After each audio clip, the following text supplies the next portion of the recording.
Vous êtes ici sur l'usine de Sainte-Marthe qui permet de rendre l'eau potable, cette eau brute qui arrive de la Durance par le canal de Marseille, que nous rendons potable pour être délivrée et apportée au robinet de 500 000 Marseillais.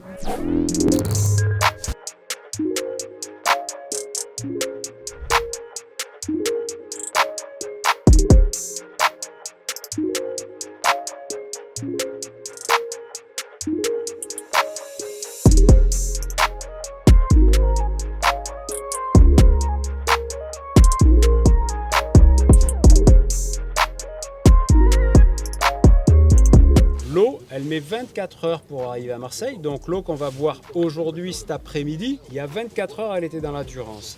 Et une fois qu'elle arrive à Marseille, il y a deux étapes majeures. Une étape de clarification. L'eau qui est un petit peu trouble, on va éliminer toutes les matières en suspension ou les colloïdes qui sont contenus. On a un process de coagulation et de filtration derrière de l'eau. Donc là, on a une eau qui est derrière cette filtration super claire. Reste à éliminer les éventuels virus et bactéries qui sont dissous dans l'eau. Donc là, c'est la deuxième étape, c'est l'étape de désinfection.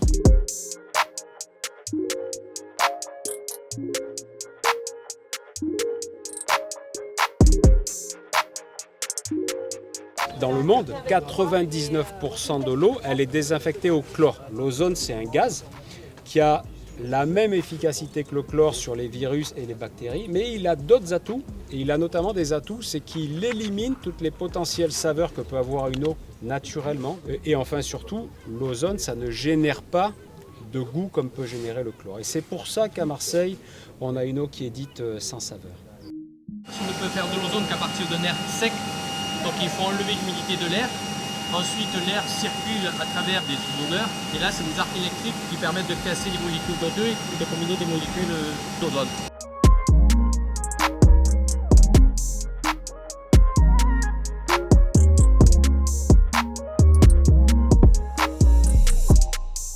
Toute l'eau qui arrive dans l'usine, elle transite par cette turbine et c'est ça qui fait tourner l'arme et qui alimente en fait l'alternateur.